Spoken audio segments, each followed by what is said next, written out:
What's up, heathens and demons, sinners and saints? Welcome back to The Rage. This is The Raging Atheist. It's been a while since Horse and Bear walked into a stream together, and SJ is joining us. Super excited to have you here, SJ. What's up, John? Hey, how's it going, Knock? Oh, real good, man. Real good. I'm awake. I'm awake. I'm just trying right now to get this link here for SJ. And I have such a crappy little laptop. It's taking a long time for stuff to load. Here, I can put it in our side chat probably. So let me get to the stream here. All right. Well, I got it. I just need to get over to Twitter now. I just put it in our I see in the it. private chat there. Oh, you got it? Okay. Yeah. All right, what's up, guys? What's up, John? Yeah, been a while, John, since me and you. We did the one stream when we had you and Faye on, but it's been a while since it's just been me and you, me and Horseface. Well, and I want to welcome SJ. I've been, gosh sakes, for maybe 8 months or more now. Every now and then I'll hit SJ up with a DM, when I was having a lot of streams over here last year. And, hey, you want to join us for this? You want to join us for that? And the schedules never worked out. I always wanted to have SJ on. I guess what we'll do, because why I reached out to her is I wanted her to see the premiere, and thank you all that came to see that. And I wanted to get a Christian's perspective on that poem I wrote. When it comes to that poem, believe it or not, I started writing that 23 years ago. It started with the last 3 verses I wrote, just came out of my head in a few short minutes. And then I've added to it over the years, quite a bit, like the first 5 or 10 years. And then I set it aside. And then, as you can tell if you remember, there was one verse in there about what's going on with COVID-19 right now. And so that's the most recent verse. But, go ahead, SJ, and give me your thoughts on that. And like I told you before the stream, don't be afraid to be brutally honest. Well, I thought it was, you had a lot of ideas in there. You laid it out pretty well. I appreciate, by the way, bringing me onto your channel. I appreciate Nakasuchi too. In fact, I just reviewed a clip from Nakasuchi, his review of one of the things that I said on my channel, which I found rather amusing. I don't even know how I happened upon it. Oh, actually, I know how I happened upon it. Godless Girl shared it with me. And so, but anyway, going beyond that. So, one thing I want to talk about is, I think it seemed like one of the main themes that I was gathering from your poem is that there are bad actors out there, and there are certainly bad actors in the Catholic Church, and there are bad actors in other denominations. There are just some bad people out there. But I would say that, and I mentioned this in the chat during your poem, but I actually I was raised a Catholic, and I left the Catholic faith along with my parents and my 2 brothers in my 20s because I was upset with the way that they weren't dealing with the situations going on with the altar boys and the priests. And they still to this day haven't been dealing with that enough. They haven't done enough as far as I'm concerned. And so out of my anger at that, I left the church. And so, and I'm mad at them for not handling that well, because I think there's a lot of people like me who left for that reason. And I think the Catholic Church has taken a massive hit because of that, and they need to deal with it. So I'll totally agree with you on that. But as far as leaving the church and then just deciding that there's no God, I don't see how that fits together, because there's bad actors out there, but I don't see how you take it to the next steps and say, okay, now I'm not only going to leave the church and not try out any other churches, but I'm going to go ahead and say that there's no God. So I just want to ask you how that fits. Well, it fits because, I had maybe half a dozen verses about that situation with the Catholic Church in that poem, but that was only one point of many, as far as my thesis, loosely call it my thesis of why I believe there's no God. And there was, and admittedly, there were a few things in that poem that were hyperbolic, because that's what you do when you're creating art. You stretch the, credulity a little bit, you be hyperbolic. But as far as the specific issue of the Catholic Church, I said from the start that, I wasn't looking for people in that situation to necessarily set their faith aside. But what I can't and I commend you for having left the church, but I couldn't understand why Catholics didn't hold their faith, leave the church, and start their own church. And the reason I say that is because it wasn't just that there was pedophile priests taking advantage of young children.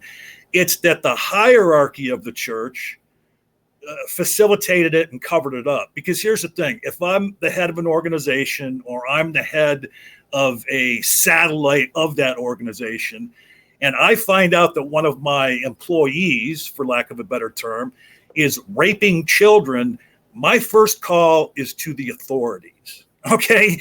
And not just my first call is to the authorities, because that's who should take care of situations like that.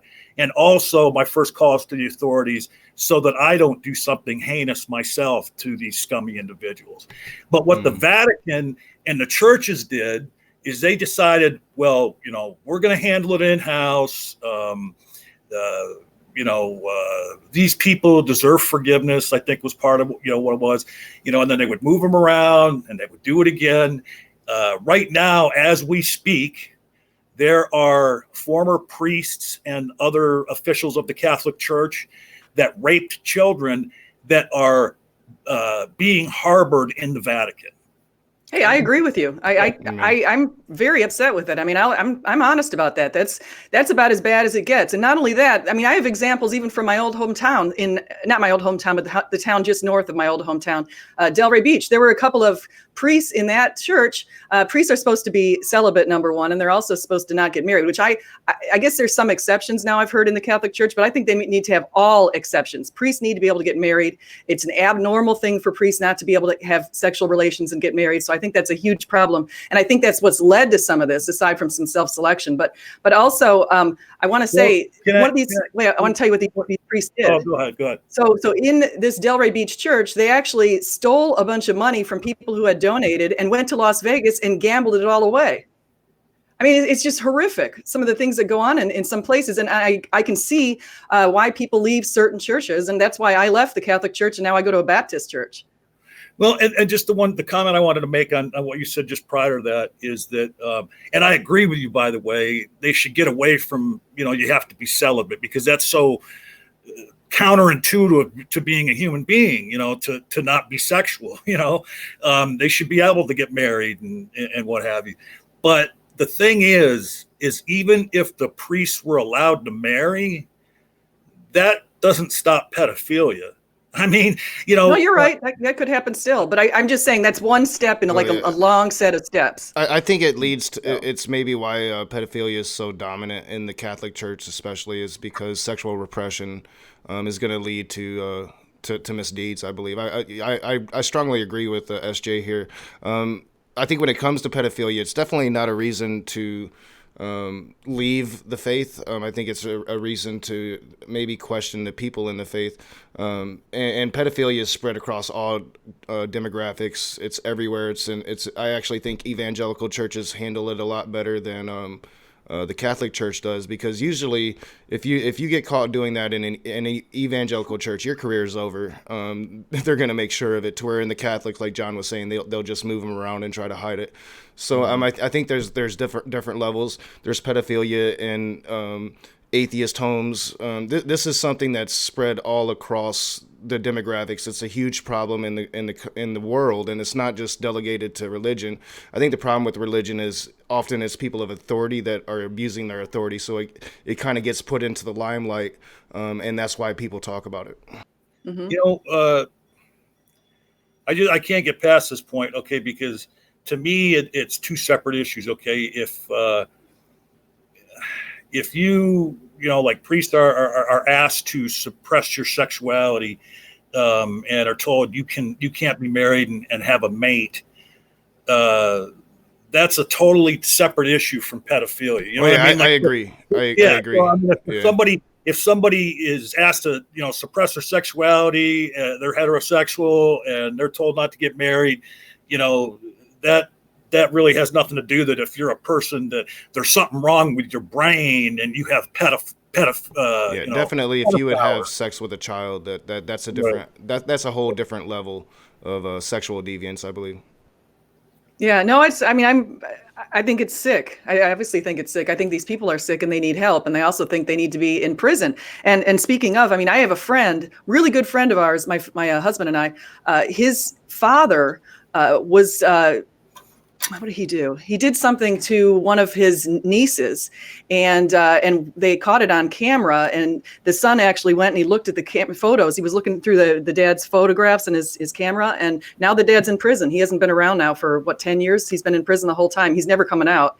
And it's horrible. And I saw the impact that had on my friend. It's just been horrific for him and his family because he totally loved his dad and had no idea his dad was like that. So it's awful.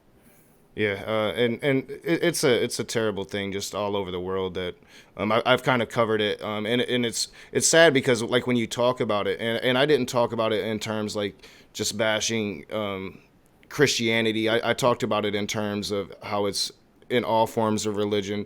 I talked about it how it's on Native American reservations it's dominant. And YouTube it immediately demonetized and messed up the algorithm to where it wasn't getting viewed like other videos were at the time, because this was back when YouTube was, it was really easy to get views a couple years ago on YouTube, to where those particular videos, it's just like YouTube wanted nothing to do with it. That conversation is taboo. People don't want to talk about it.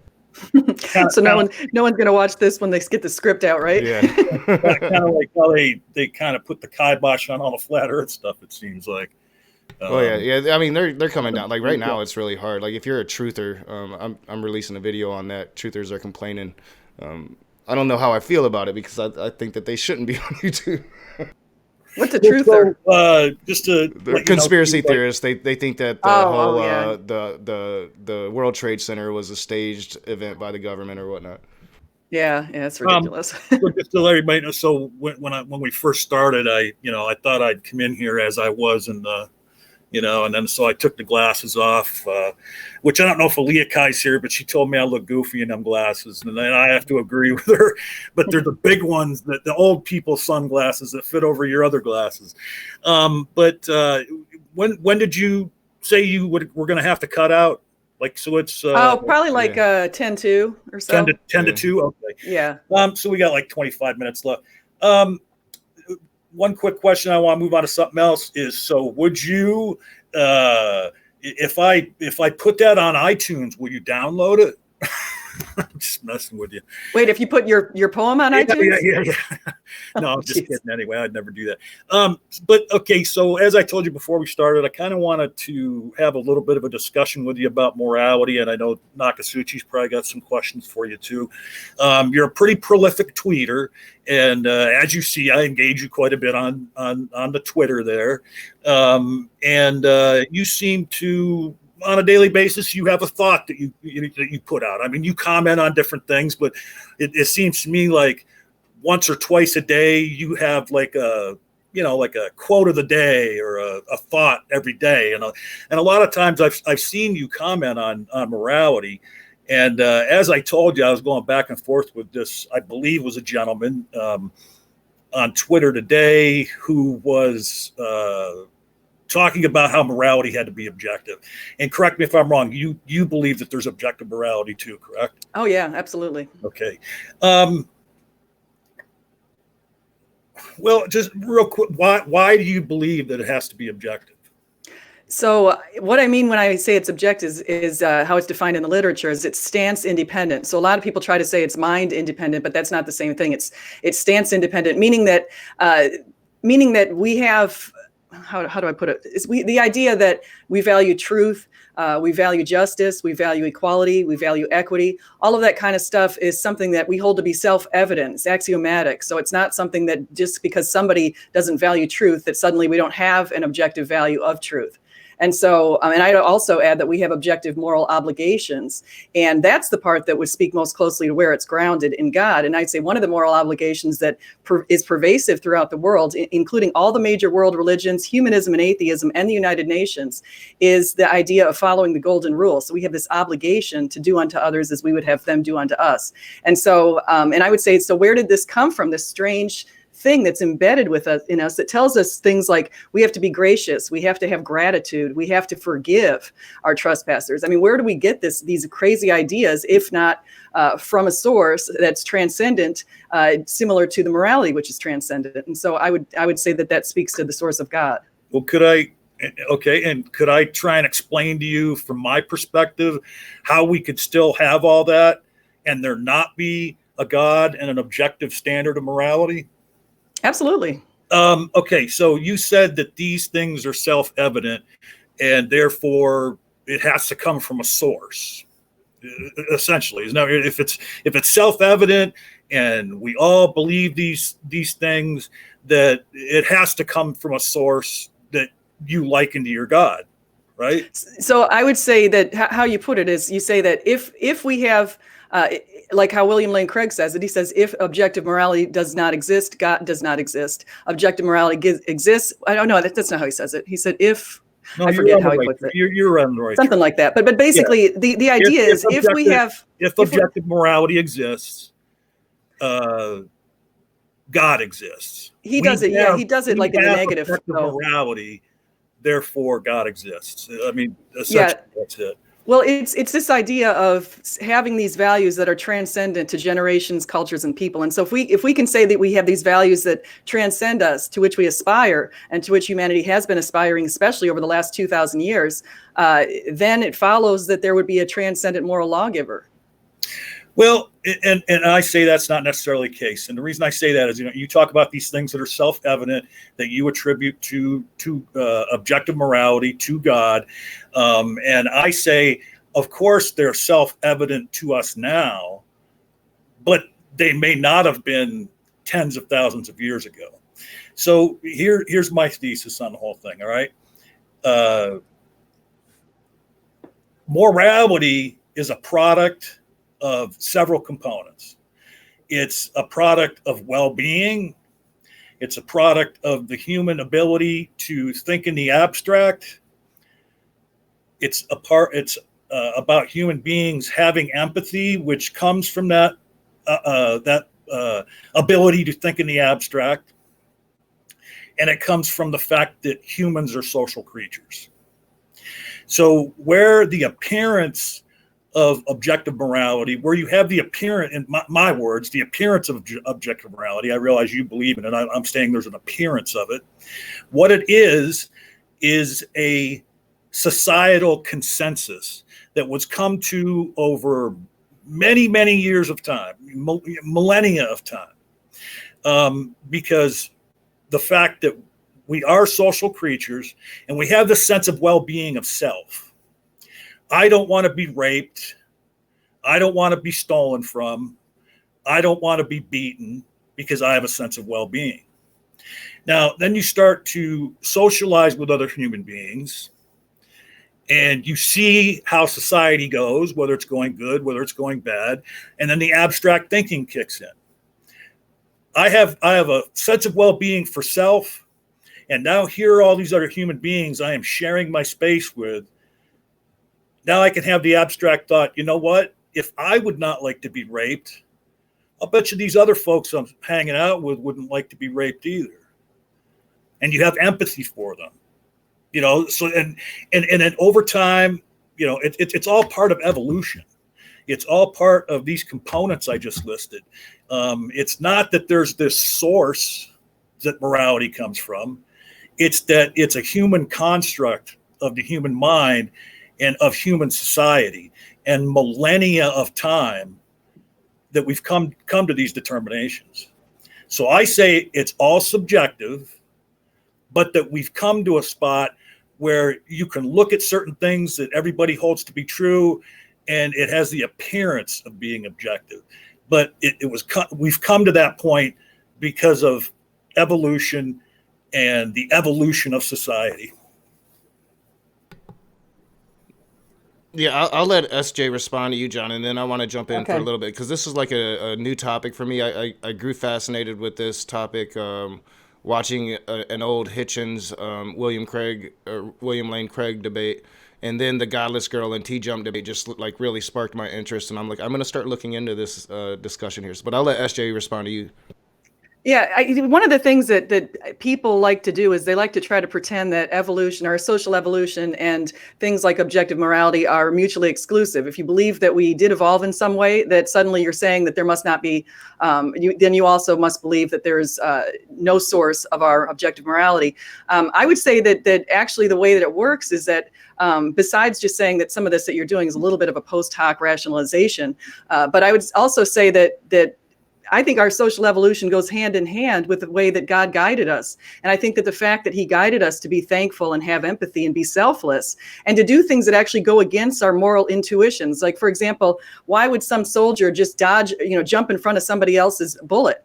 That somebody else was going to take? Why would a person try to save a child from an alligator in a pond when they're risking their own lives? So a lot of the stuff that we have, that we see that's sort of norms in society that we admire, like taking a bullet and doing that kind of stuff, can't really be explained by our social evolution because it's people risking their lives. And so I'm just saying that social evolution certainly has, in a sense, has worked to our favor. I would say if we look at like Tom Holland's book Dominion, do I have that book here? No, I don't.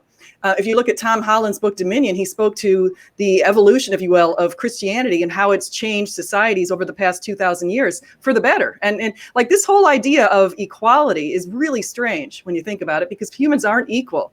So why do we even have this value, like in our Constitution? I'm sorry, our Declaration of Independence, that says, we should value equality of humans. And humans, even though they're unequal, the kings should be treated just like the paupers, according to our Declaration of Independence. And so where did this kind of thing come from? And actually, Christianity has influenced society in a very positive way. Now, this other idea that you said about subjective morality, another thing that you said is this whole idea of objective morality and an appearance of objective morality. I would make the argument that we've been seeking objective morality for thousands of years, and we were worse in some ways. If you go into the ancient Near East, for example, and some of the ways that humans treated each other back then, especially how they treated women and babies and that sort of thing, when they would just expose babies out, to leave them to die if they didn't want to take care of them. I think that a lot of the stuff has evolved in positive ways, but I also think it's been guided evolution. So that's all I'll say for now. Well, and real quick before Doc jumps in, I just want to respond to a couple of things you said. The idea of people committing selfless acts and, like you said, throwing themselves in front of a bullet meant for someone else or saving a baby in harm's way. That comes from a sense of well-being too, and a sense of well-being for the group. And that evolved over time. One of the first things you open up with, and I just like to point out that either one of our positions could be considered a post hoc rationalization, because we're looking back and trying to decide how these things came about. So that's fair enough.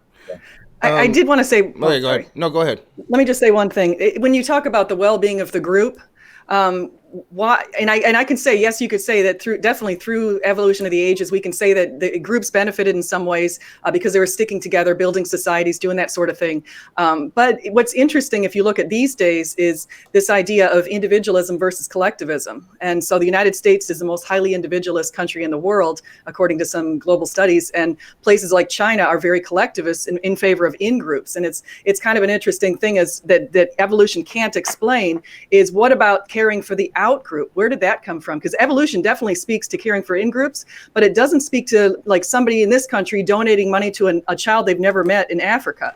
So that's something that humans do, and it's part of humanity that I think is God-inspired and infused. Well, I think you answered your own question, because what it is it's humanity. It's a sense of group, and then certain people are more jingoistic and more localized in their thinking of who the group is, and then there's other people out there that consider the entire planet full of people the group. So that explains that why somebody would help a child half a world away because they're nice, basically, is what you're saying? No, because they have because of that same sense of well-being for the group, and you were saying no. This is out groups, though. I'm talking about out groups.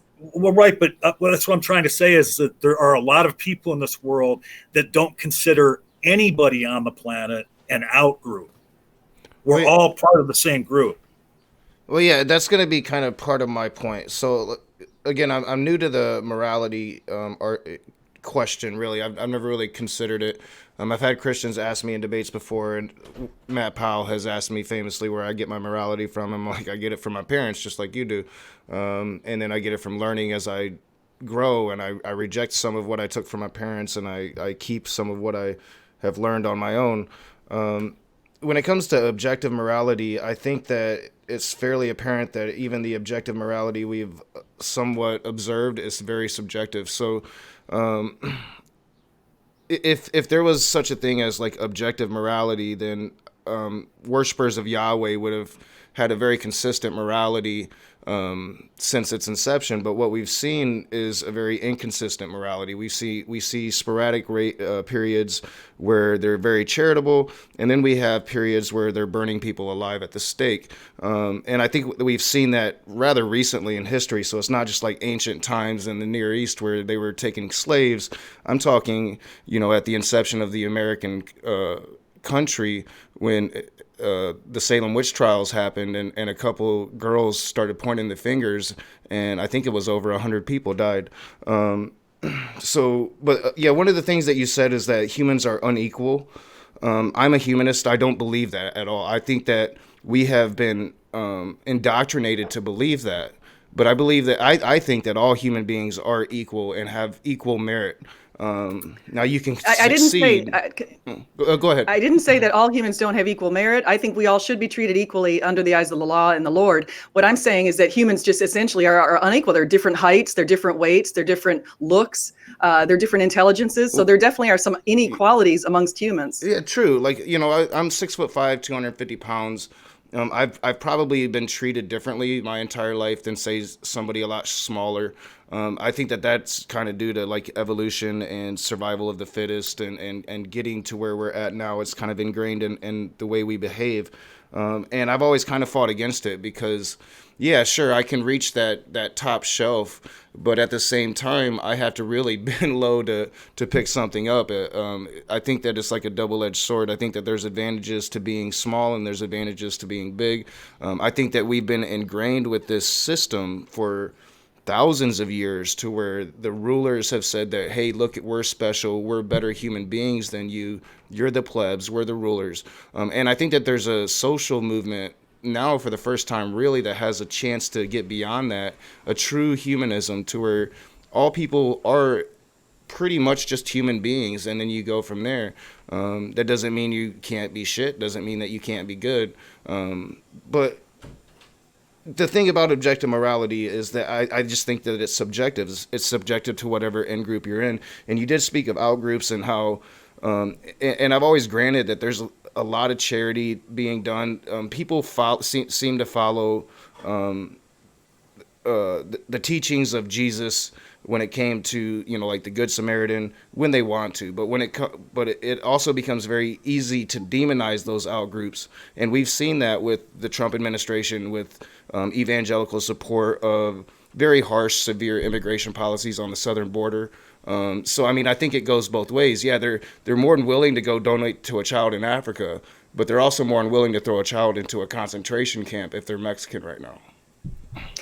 See, of course, I actually don't agree with Trump's policies with respect to the borders. I don't want a fence. I think that's silly. It's just ridiculous. But this whole idea of, do you think it's possible for a society to flourish at all if there's no inherent value of truth, of valuing the truth, people telling the truth? Oh yeah, I think that the truth is what should matter more than anything. So if the truth matters, we have an objective morality. If I can show you one very thing that is across all societies, no matter how it came about, and we can disagree on the source of this value, but I would say that the value is there. It's innate in the human experience. Well, I think recent experiences has shown that truth is very subjective, and I think that that's the issue here. People think that opinion is truth, what their opinion is truth, and then if.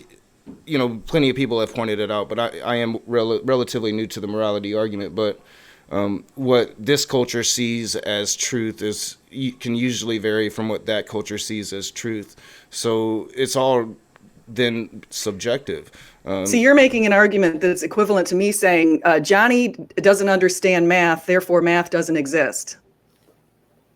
Well, I don't know about that. No, That's I think sort of what you're saying. saying is- You're looking at the how people come to a belief, and you're trying to say you're using an epistemological argument to discount an ontological argument. well, no, I think what he's trying to say is that when you talk about truth, true and untrue is a dichotomy. Okay, something is either true or it's untrue. But a lot of people out there, as Knock referenced, seem to have this idea that everybody has their own truth, or that there's this concept of, and actually I've heard you use this phrase in your tweets and in your discussions, absolute truth. I don't usually use the word absolute. I say objective. Oh, okay, I must be thinking. I mean, a lot of theists do use that phrase, absolute truth, or I don't think I've ever heard her say it. Matt Powell definitely says it. maybe not her. Okay, but the thing is there is no absolute truth or superlative truth. Things are only true or untrue. And then you have all these other people out there, who have their own concept of what truth constitutes. But the fact is, the fact isn't what people's opinion of the truth is, if they're telling the truth, if they know the truth. That's not the issue. The issue is, do we value truth as humanity? And humanity couldn't survive if we didn't value truth, because you'd never be able to do any sort of transactions between humans. Well, and again, I would say like current events are showing that there are two very different truths. So like, I can't tell you, like, I've had so many conversations, political conversations. I don't have them so much here, but over on Facebook, people I know, people I don't know, and people's idea of what truth is very, very subjective. It's very based upon where you're living right now, who you're talking to, and what political party affiliation you have. I try to stay outside of that, but I automatically get lumped in with I'm a Democrat. Like I literally had somebody, well, you love Pelosi, don't you? And I'm like, no, I despise Pelosi, and people just don't like hearing that. But it does seem like right now in this country, it has really become very apparent that some people are willing to have their truths be absolute truth, and it's caused a pretty much a standstill for any progression forward in this country right now. See, here's the idea. Real quick, though, but okay, I'll let you go. According to when you said you had to leave, we only got about 6 minutes, and there's one other thing I want to cover with you just real quick. I do appreciate you coming on and talking to us. This was really awesome.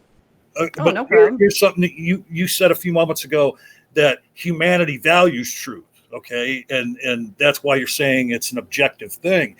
But just because a group values something, why does that therefore mean it must come from an objective source? So I would just say it's part of it's an axiom. It's like what they say, self-evident, that we hold truth to be valuable. We hold truth, liberty, justice, all these kind of things. These are all objective values that humans aspire to. Now, whether or not they succeed in telling the truth, or they believe in something that they think is the truth, but it's actually a lie, that's a whole different matter. So I'm just saying that's why I would source it in God is essentially because I'm saying that it's something that's part of the innate human experience that benefits us, and it goes across people and cultures and that sort of thing, and it doesn't necessarily follow from evolution. So I mean, like, for example, where does this idea that we're not supposed to rape people come from, if we want to look at evolution? Well, let me ask you this. That's actually a really good question. I think we could talk about this for hours. We're gonna have to do this again. Hold on. I'm sorry, but would you be willing to admit that this idea of that truth is, a common, the value of truth is a common belief by humanity, that it could possibly come from a source other than objectivity or God? See, you're saying, I think if I get your argument correct, and you can correct me if I'm wrong, is I'm thinking what you're doing is something that I've seen with a lot of atheists who do endorse objective morality. People like Sam Harris, and I've debated a bunch of people like Steve McRae, who say that we have objective morality, but they a lot of times use what they call consequentialism. So they ground it in our desire to achieve well-being. And you mentioned well-being quite a bit. So I'm wondering, is that you feel like the well-being is what's grounding our objective morality, or you're saying we don't even have objective morality? I think well-being is the foundation of morality. And it starts with a sense of well-being of self. And then through human socialization and our ability to think in the abstract, then that well-being is cast out amongst the group. Having a sense of well-being for others. And as I said, I don't believe in, you're talking about these other atheists who argue for objective morality. I don't believe that there's actually objective morality. I believe that there's the appearance of objective morality in the consensuses that we come to as a group. Just real quick before you have to go. And I want to preface this by saying, when I invited you on here and when I had the idea for the stream, this wasn't even on my radar. I don't want you to think that this was the reason I brought you on. I woke up this morning. I went to bed real early last night, got up at 4:00 this morning. And for some reason, within 5 minutes after I woke up, both you and Nakasuchi were on my mind in the upcoming, premiere and stream and what have you. So you and Jim had a falling out like a week or so ago. And that, I don't really know the nuts and bolts of that. I only know what I know about Jim. And you seem to be quite angry with him. And I saw like a little bit of an inconsistency on Twitter. You were going back and forth with Jim and some other folks about that situation. And you don't have to talk about that situation at all, but I just want to hear what you have to say about this. So you were going back and forth with them about this falling out that you guys had. And I think you ended up having to block him. Don't fault you for that. I mean, hey, if you don't want to associate with somebody, everybody's, well, I've blocked people myself. But while that was going on, one day you tweeted out about what a powerful thing forgiveness is. Now, I'm not saying which one of you is right, but one thing I won't do is I won't fault you for feeling how you feel. I won't fault you for feeling as if you were treated badly, because that's a subjective thing for each individual. The person that's offended is the person that's offended. You can't tell other people, you can't say to other people, well, you can't, or you can say to other people, you don't get to decide what offends me. So yeah, let me say can I answer that? But just real quick. Because it looks like an inconsistency, but I have to tell you what I did say to Jim. Let me just put a little bow on this, okay, and I'll let you go, and you can have the final word here before you leave. So the question I'm asking you is that if you guys had this falling out, but you feel as if forgiveness is a powerful and Christian thing, why won't you forgive Jim? I did. I actually sent him a direct message about a few days ago that told him that it was on May 4th. I sent him a direct message that told him I forgave him, and I unblocked him on both accounts then. And he instead proceeded to tell me that he was going to contact my school, my university where I work. And he sent me a direct messages on that. And so I waited a couple of days, and then I decided to block him because of my safety. Now, I still forgive him. I'm not holding him anything against him, but I feel like I need to protect my employment, my family, and my income. And so I felt like it's not safe for me to have a person going after my employer. And I have that all documented on direct message if you need to see it. I mean, is there any possibility that you misinterpreted what I said? Because I just can't believe Jim would. I haven't talked to Jim in quite a while, but I can show you. Somebody did say that in the chat last night, and I instantly, I didn't know that they were talking about Jim. I haven't talked to Jim in quite a while. I would like to talk to Jim about that, because I said that's shit. Nobody should go after somebody personally. I would like to find out. I wouldn't agree with that either. And if you don't have a problem with doing it, I'd very much appreciate it if you would DM me that. I'd like to see that. I mean, if it's not like a private message between the two of you, it was a private message. I mean, you can ask Jim if he allowed me to share that with you, and if he will allow me to share it, I definitely will share it. So all right, I will do that. I'll reach out to him. I would and Jim, if you are listening and we're a part of maybe some of those behaviors, rethink those behaviors, because that's not cool. Of course, I don't know all the details here. I'm sure that there's two sides to every story, but that's really not cool. We should not be attacking people's personal lives.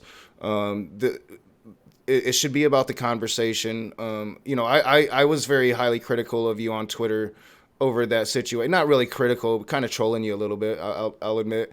But not too bad either, and you didn't block me or anything. You've always been pretty cool with me on Twitter.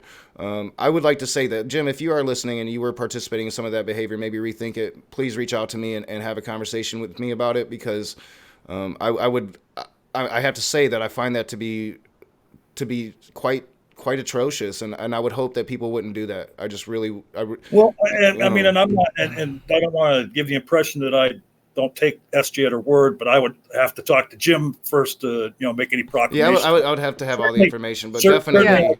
Certainly. If anybody's doing that, if it's not Jim and other people are doing it, maybe, look, because I did see that in the chat last night, and I was like, that is going way too far. SJ has a right. Let me just agree with you, that's though, just crazy, man. Like you said, if this truly happened, then that's abhorrent behavior for absolutely. And it is now about 7 or 8 minutes to, and I want to thank you, SJ, for coming on here. I've been looking forward to it. I had to bite my tongue. I was like, she's scared of me, John. She ain't coming. Well, yeah, you thought you weren't going to come, and then I got that DM, and I'm like, oh, yeah, she's coming. Yeah. Well, I can say that with Nakasuchi, that one video you made was kind of funny, because I think that some other time we can talk about the handling of the COVID virus with the Democrats and the Republicans, because I'm actually a registered Democrat, you might be interested to know, but I've decided to now be a moderate. I would love to have that conversation, and yeah, outside of an edited format where I'm being my normal outrageous self. So yeah. Knox always ready to have a political discussion if that's what you want to do, and it would probably be refreshing, because I'm used to having political discussions that end with yelling. So I don't think that would happen. Well, except for that one time on the Atheist Experience, I don't really hear SJ doing a whole lot of yelling. Yeah, that was pretty bad. No, I can tell you that I come from a family. So you have to imagine this. So I've got two parents who are staunch Democrats. My mom actually was up there phoning in calls for Bernie Sanders a few years back, big time Democrats. And then I've got my other side of the family, my husband and my other side of the family, staunch Republicans. And so I decided I'm in the middle. I'm not taking any heat from any of you guys. I'm not dealing with these people. My mom's side is extremely liberal. My dad's side is extremely, I don't even call them Republicans, just extremely Trump. So it's like heads clashing. It's crazy. Well, I'll tell you what, my situation is that we don't talk politics, because literally everybody else in my family is a Republican. Yeah, it's tough. And they're all theists too. Like, I always point out to people, like, if somebody is out there saying like really, shitty things about Christians, like some of these anti-theists who say, well, all Christians are bad or all Christians are this. I used to be that way. I always message back at them and say, look, every person I love in the world, in the real world, I only come in contact with atheists online, and every person I love in the real world, they're all Christians, and they're not what you're saying. So, Yeah, it's a tough thing. And I've got a brother who's an agnostic, by the way. So, and I've got two sisters-in-law who are agnostics. So I do come into contact with them. And my brother, I'll just say this really quick, because I do have to go, because I have another stream, but I know Godless Girl's not going to be to my other stream till 2:15. But I want to say something really quickly is that my one brother, he's so funny. He tells me a few years ago he's agnostic. He finally comes out of the closet on that. And then he every time I see him, he's in Germany. So every time I see him over here, he follows me around and just starts badgering me about God. Like, how do you get this belief? Where'd you come up with that? And I'm like, keep curious, keep curious, keep curious. It's like, after a while. I'm glad you said he's from Germany, because when you said your brother was agnostic, I was going to ask you, I didn't know you were related to Steve McRae. Yeah, the temporal agnostic. Hey, thank you so much, SJ. Yeah, thank you. It was a pleasure to have you on, and I hope we can have you on again. Okay, thank you, guys. All right. Go ahead and figure out how to get out of this. I think there's a button that says. Oh, I got it. Broadcast. Awesome. Yeah. Thank you. All right. So that was interesting. I didn't think she'd show up, John. She did. She's she's not scared. It was I think a relatively positive conversation. I would like to talk to Jim about that. Shit gets heated. But I don't know the details of it. I don't want to not take SJ at her word, but when she said that, the first thought in my mind is like, that's not Jen. That's not the Jen that I've always known. And I see that we're all messed up on the screen now. So let me fix this real quick. So we'll get over here. We'll just do this for now. I guess, I've got like 45 minutes. So if anybody would like to come in and have a conversation about that. Yeah, if anybody wants to come in and respond to anything SJ said, or I am doing I'll be on Grumpy Old Dude's channel at 3 o'clock. So I will be ending this at 2:45. But if you would like to come in for about 45 minutes, just let us know.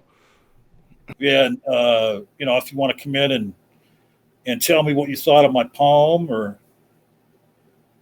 maybe share something if you have stuff of your own you want to share, as Knock was saying earlier in the other stream, that we're going to try and start doing like a monthly thing where it's like an open mic night and people come in and share whatever they want to share, like whether it's a poem or a lot of content creators, but also a lot of fans have reached out and to me about their poetry since I've started doing it on the channel. Every once in a while, very rare, but I think I might start focusing more on writing some stuff, some more, maybe a little different than I used to do it. But I think it would be cool to have, if people have some poetry, just to have a place you can come on and just spit that shit and get a response and take off, let the next person come in and do it. I think that'd be pretty cool. So let me see. All right, there you go, Puff. I just sent you the link. Puff said he wanted to come in for a few minutes. Yeah, and we have 3 more spots now. So if anybody else would like to come in for a few minutes, like I said, we got about 45 minutes.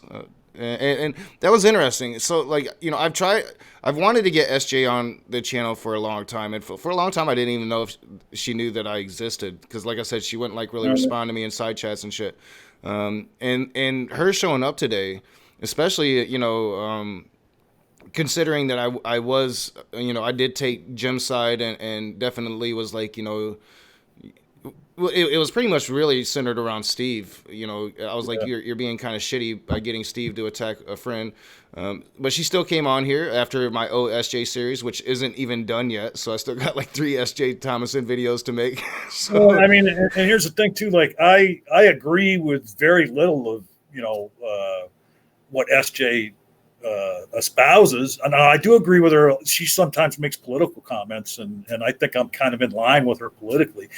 But as far as religion goes, I go after her all the time on Twitter, and disagree with the things she tweets out, and she's never blocked me. She's not, she follows me, I follow her, and so I mean, it's hard to. I know she gets this reputation. A lot of people want to really, talk about that she's a really bad person. I don't think that's the case. I don't necessarily agree. I don't fault these people for having their own feelings, but I think that she's just like a lot of other theists. That, my opinion of a lot of other theists is they're not bad people. They just have bad ideas. So yeah, I don't think she's a bad person. I think that she's easy to like, really. And that's why I've tried to always be really fair when I do videos on her, and not kind of get too outrageous and just too edgy with my shit like I would with somebody like MMA or Girl Defined, because I think that she does deserve an element of respect, but at the same time, like anybody else, should be called out. So I would hope that we could have many more conversations. Like I said, I think we just kind of scratched the surface on this morality conversation. I definitely want to look into morality a bit more and become more educated on it. But like having a political conversation with her would be an awesome thing to find out. All right, so you made that video. That's really the only political video I've ever seen you make. Let's hear your true politics and where you really stand. Like if you truly are a moderate, then I'm probably not going to have too many issues with your politics. So Puff's not here yet, huh? No, not yet. And again, if anybody else wants to come in, like I said, we got a little bit of time. I seen that Allie was up. She tagged me on Facebook. I haven't seen her in the chat yet, but it's probably too early for Allie to come on stream for a minute. There's Puff. This is basically her morning, huh? Hey, what's up, Puff? We can actually see you.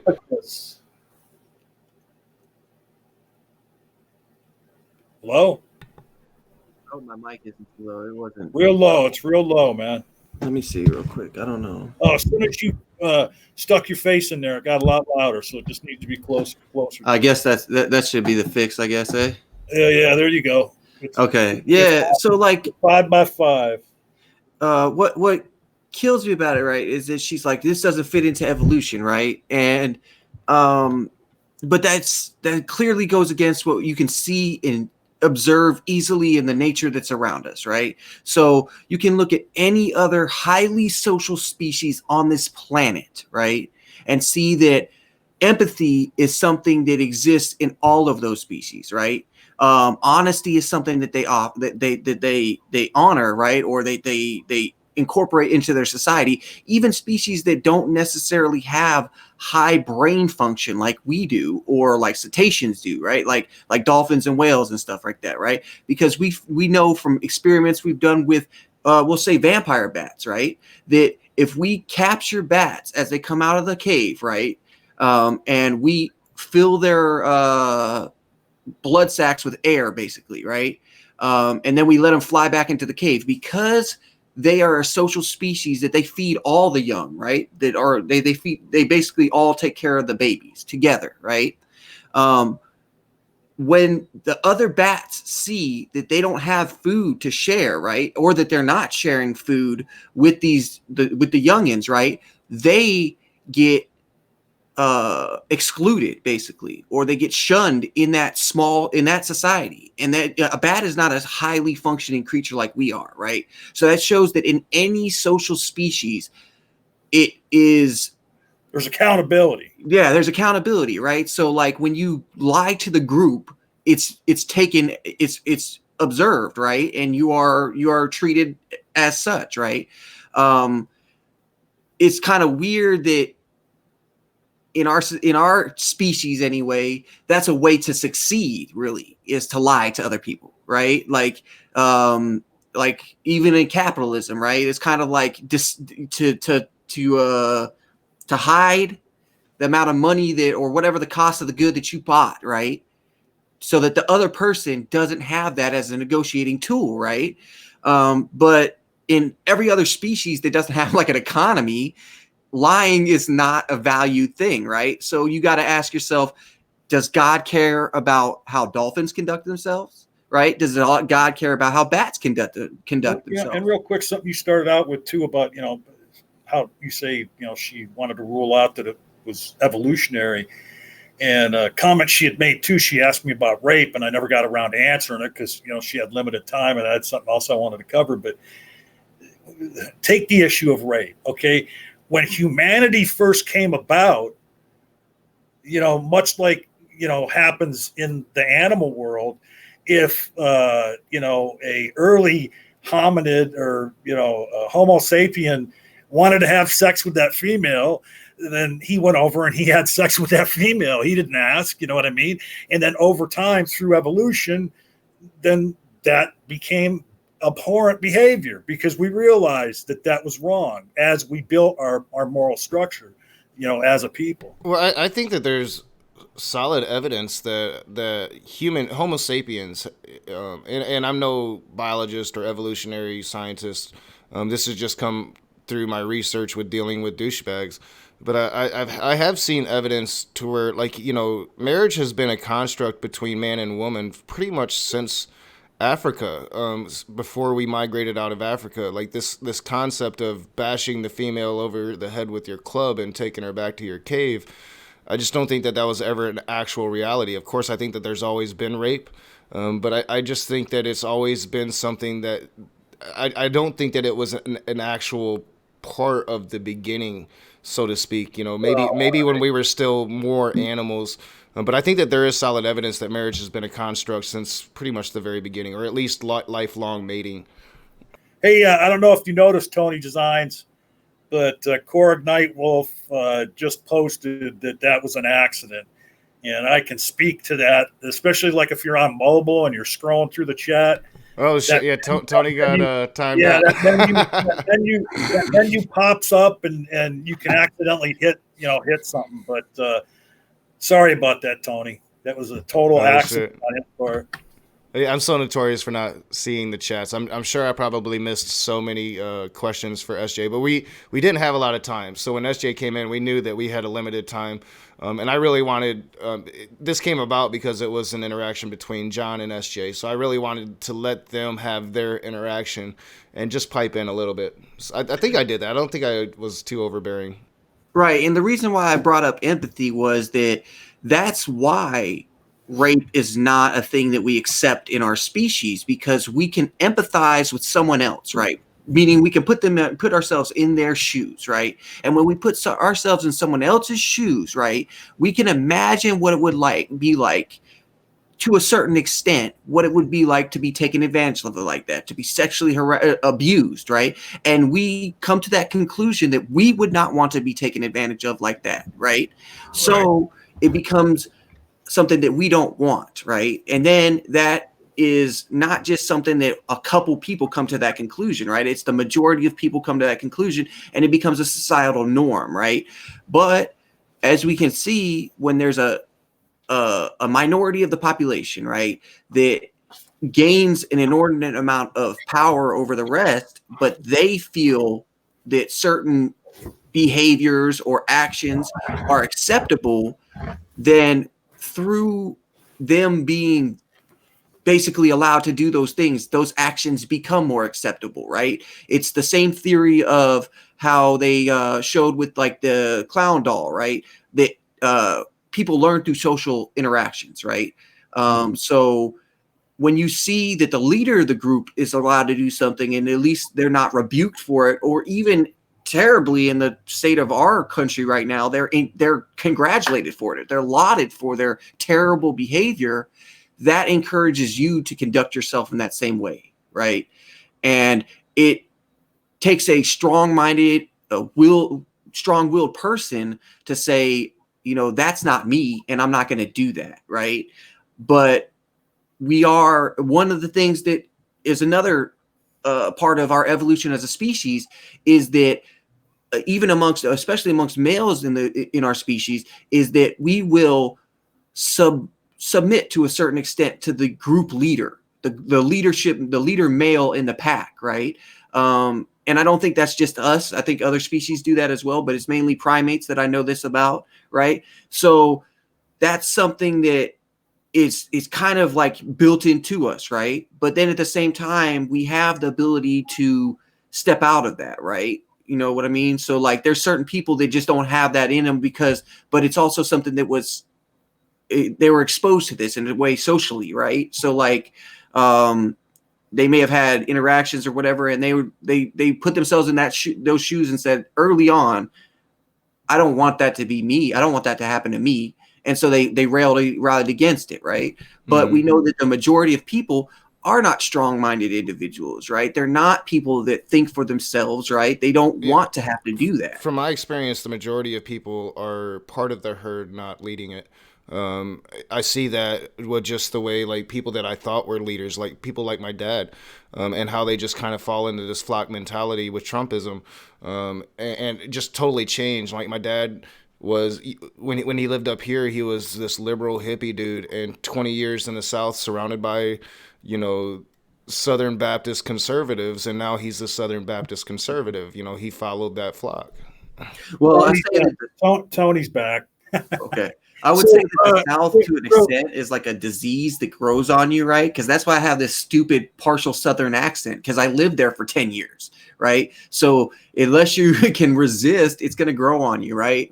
And also what makes you successful, right? In the South, if there's, you know, if that's the climate, right, and it makes you less able to get a job, less able to get promotions, you know, you can't take care of yourself, provide for yourself, right? Because you push against that, right? You're going to slowly but surely stop doing that. So real quick, I was wondering, I kind of want to myself, I don't know about Knock. I kind of want to go over and watch SJ and Godless Girl. And not to be, what do you call, seems self-important, but I do want to ask you, Puff, what'd you think of my poem?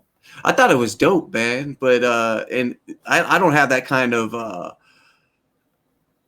I guess bravery, right? Like I have always had stage fright, right? Like even though I'm a person that I'll get up and speak my mind or whatever, it takes me a long time to get comfortable in the room. You know what I mean? Like Right. if I go to somebody's house or something like that, man, I can't even accept a cup of water at first. You know what I mean? It's very hard for me to be put in those type of situations. I guess because I've always been the outsider, right? And it's hard to put myself into the group. You know what I mean? But here I kind of feel more comfortable and stuff like that.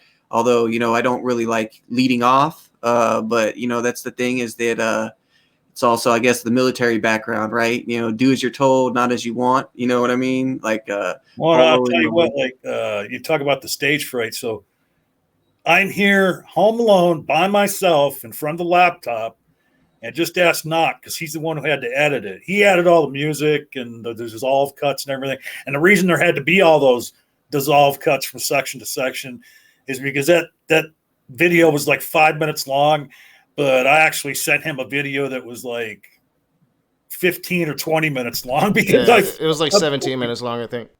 Yeah, I fucked up so many times that. Yeah, I was supposed to have the bloopers ready today, and I forgot to do the final edit on them. So I actually have bloopers of John putting that poem together. That'll be out very soon.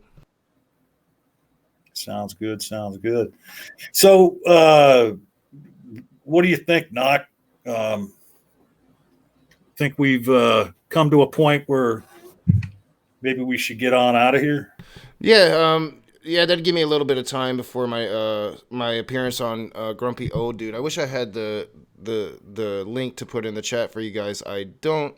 But yeah, I'm gonna be over on Grumpy Old Dude talking about my old days being a gangbanger in the folk. I've actually finished part 2 to my code video that I've kind of talked about, to where I'm going to be talking about that a lot on this channel and a couple edited videos as well.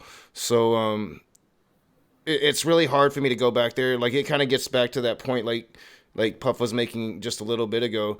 I think that we all still have that animal instinct in us, and it was easy for me to find it for a period of my life. I think it's kind of like military training.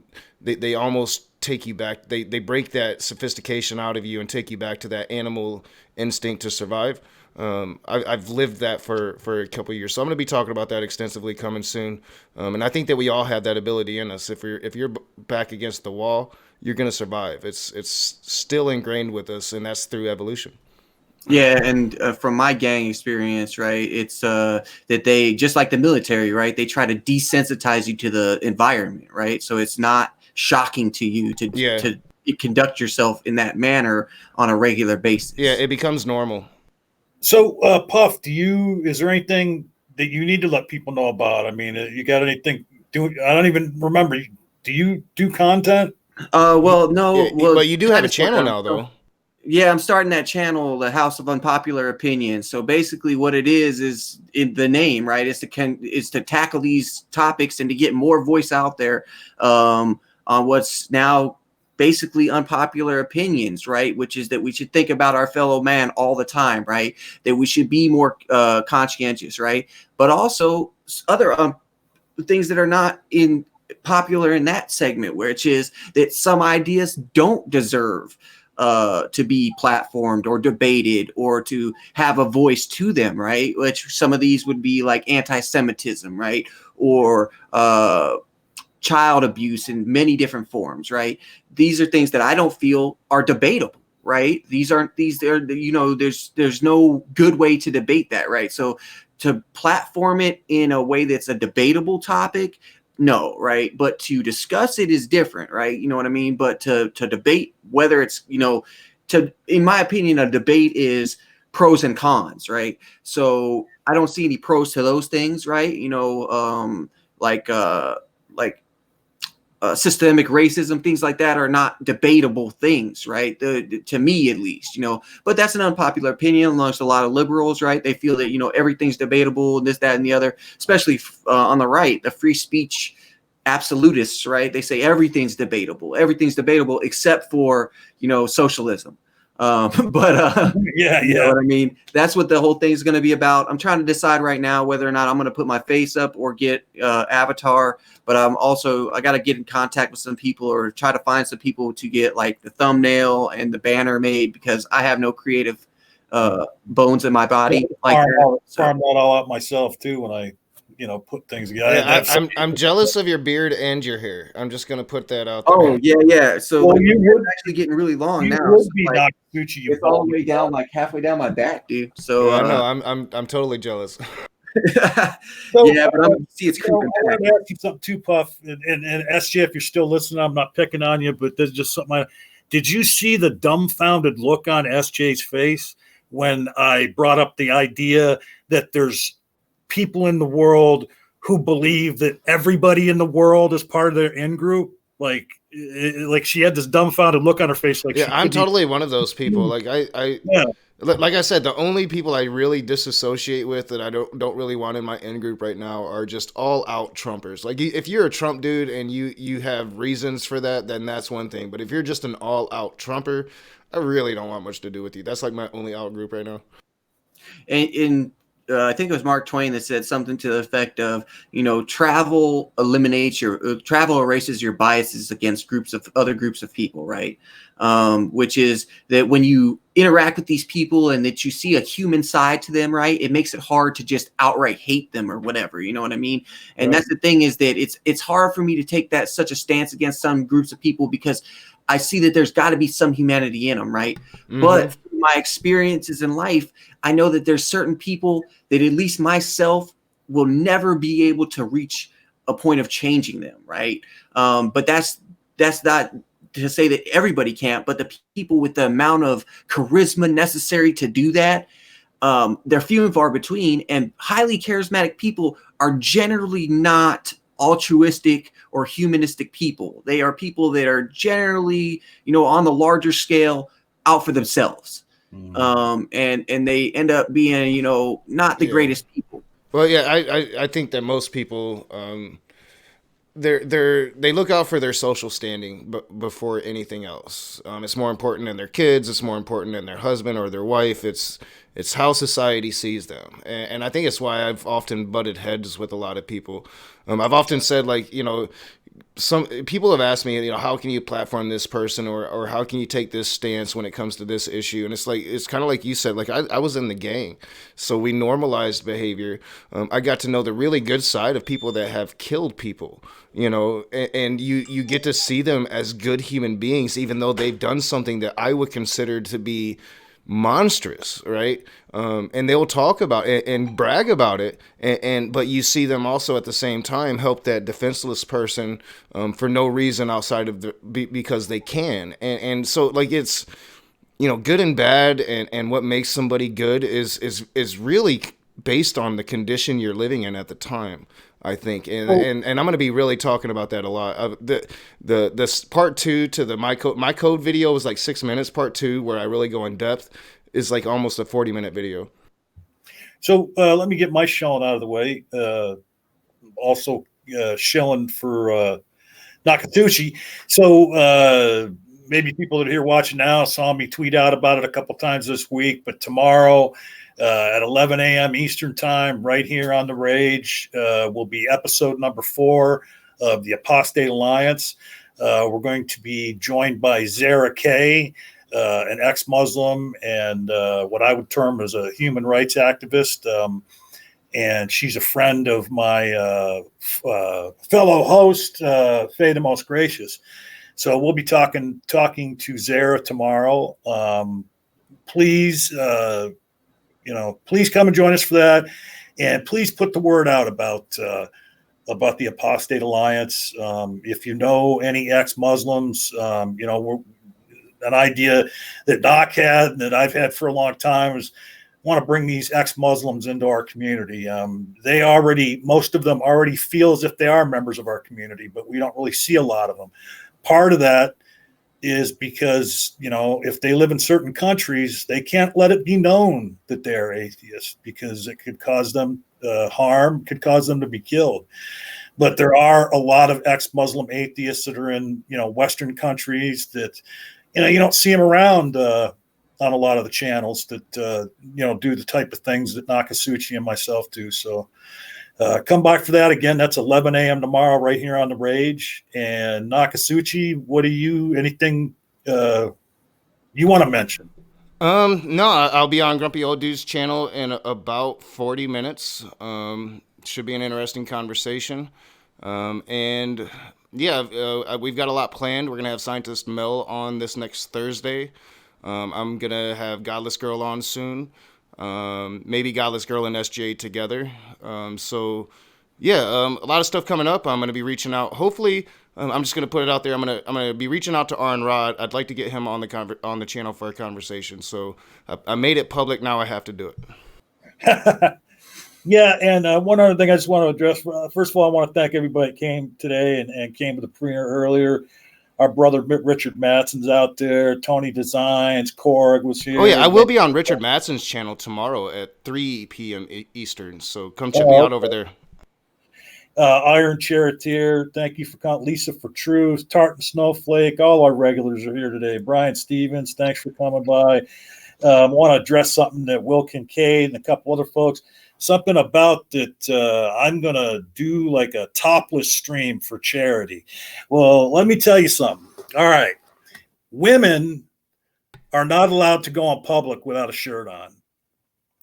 And I believe that the law should also be that anybody my size or bigger that's a male shouldn't be allowed to go topless out in public, okay? Because got to tell you something. I believe everybody should be able to go topless out in public. Well, I'll tell you what. I got a pretty nice set, and it's not a sight you want to see. I hear you. I don't want to show myself with my shirt off either. And I do kind of in the My Code video, but I don't show everything. I will be on Patreon because I'm going to be showing my workout and getting thin shit again. So I'm going to be putting that on Patreon. We're going to actually see if I can work out and lose all this weight I've gained. Oh, so I missed a shout out there. Mama Atheist in the house. Oh yeah, what's up, Mama Atheist? Got here a little bit ago. Just to close it out, I'm just going to say that the thing is, though, if we do make it, if it was, tomorrow legal for everybody to go topless, two things would happen. We would not consider the cell phone to be so dangerous anymore when you're driving, and car insurance would get a lot more expensive real fast. Yeah. Yeah. All right. Yeah. Thanks again, folks, for coming by. And I'm going to steal Nakasuchi's thunder here and tell you to be the conversation. And I don't have Agnostic Pagan Mom in the closing yet. I do have her in the new slide. It's just not in the closing here on OBS. So Agnostic Pagan Mom, thank you for your patronage, and you'll be on this closing slide soon. We'll see you guys soon.